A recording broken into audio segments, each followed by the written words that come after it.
Assalamualaikum warahmatullahi wabarakatuh. Bismillahirrahmanirrahim. Alhamdulillahilladzi khalaqas samawati wal ard wa ma bainahuma fi sittati ayyam thumma istawa 'alal 'arsy.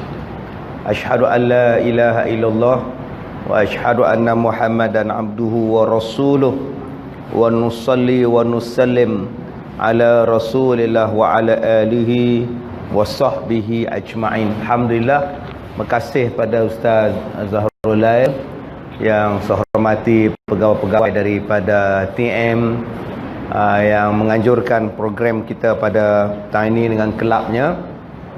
Seterusnya tuan-tuan dan puan-puan, mudah-mudahan dirahmati oleh Allah Subhanahu wa taala. InsyaAllah pada petang ni kita akan membawa tajuk berkenaan dengan hiburan di dalam Islam. Dan saya telah edarkan pada tuan-tuan naskah untuk kita baca pada petang ini. Mudah-mudahan dapat kita manfaat, dapat kita kebaikan atas kehadiran kita, insyaAllah. Baik. Bentuk-bentuk hiburan yang dibenarkan di dalam Islam. Antara matlamat utama manusia ini diciptakan oleh Allah Ta'ala adalah untuk mengabdikan diri kepadanya seperti yang difirmankan oleh Allah dalam surah Az-Zariyat ayat 56. A'udzubillahi minasyaitonirrajim. Wa ma khalaqatul jinna wal insa illa liya'budun. Dan tidaklah aku menciptakan jin dan manusia melainkan untuk menyembah dan beribadat kepada aku.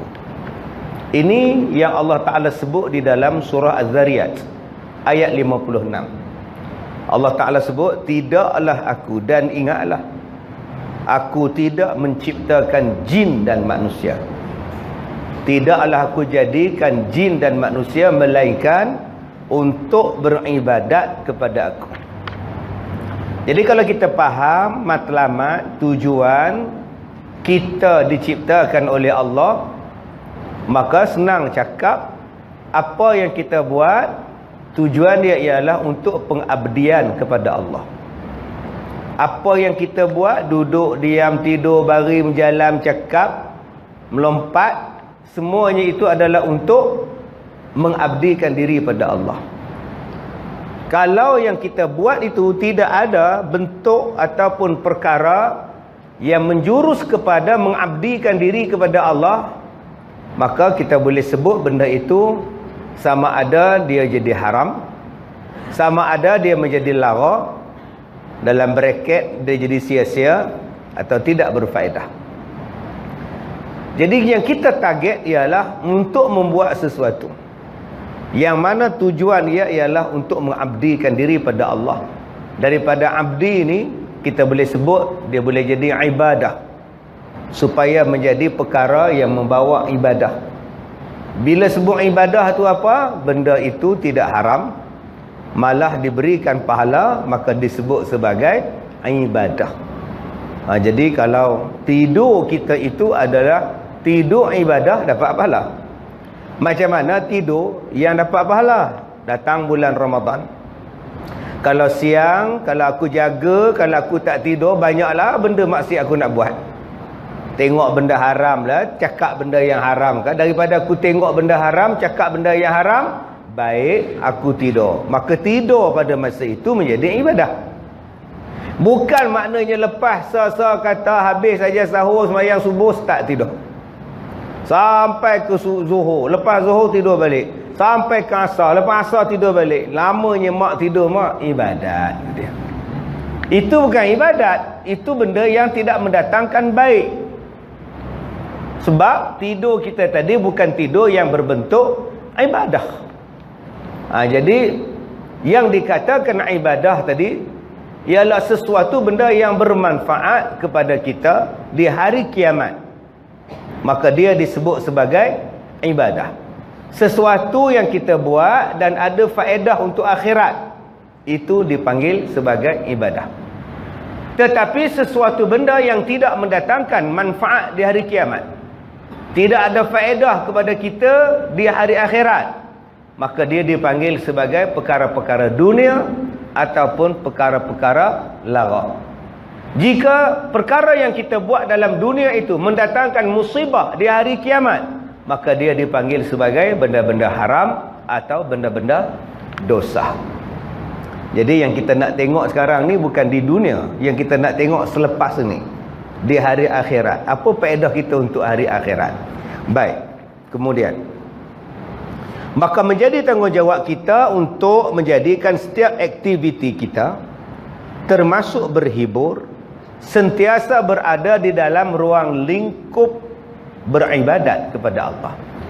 Okey, persoalan dia, adakah Islam melarang kita berhibur? Islam larangkah kita alat muzik? Islam larangkah kita ni menyanyi? Ya, akak-akak ni duduk di rumah, duduk menyanyi sambil masak nasi, haram kan? Tak pun duduk di rumah, anak tak ada, cucu pergi Kuala Lumpur. Cucu pula masuk asrama, tinggal kita berdua je. Opah dengan suami dia, Tok Wan. Suami 68, isteri 55. Ambil karaoke, duduk menyanyi lagu Pok Yeye. Salah tak? Boleh ke tak boleh buat macam itu? Bolehkah kita ni terlibat dengan choir? Anak kita masuk choir, bolehkah makcik-makcik ni masuk kumpulan marhaban? Kumpulan marhaban, budak nak potong jambui, kita masuk berendui. Bolehkah? Itu pun salah satu bentuk hiburan. Bolehkah berlakon? Saya baru je menolak tawaran untuk berlakon filem. Baru sat-sat tadi tolak, tengah duk hujan tadi. Betul-betul dentam keputusan saya buat tadi. Nak tolak ke tak tolak. Jadi hero kat Song. Dulu mereka offer saya. Saya kata boleh berlakon filem, tapi kalau setakat jadi ustaz, tangkap bom hantu, jadi bom tak payah, nyemak je. Sebab kebanyakan ustaz kalau berlakon dalam filem drama, kerja dia tangkap hantu. Bohlam botol. Saya kata kalau setakat bohlam botol, saya tak mau. Nak ambil saya berlakon, jadi hero. Lawan dengan Aaron Aziz, saya kata boleh. Jadi mereka bagi kemarin, baru tadi saya tolak tawaran dia, tuan-tuan. Subhanallah. Tadi tak nampak lah tuan-tuan pergi bangun wayang. Tidak ramai-ramai Makcik Som, Ustazah Hendon, Haji Zahrah pergi bangun wayang, tengok Ustaz Kazim berlakon. Baik, jadi apa yang kita buat, pastikan yang kita buat itu adalah untuk beribadat kepada Allah Ta'ala.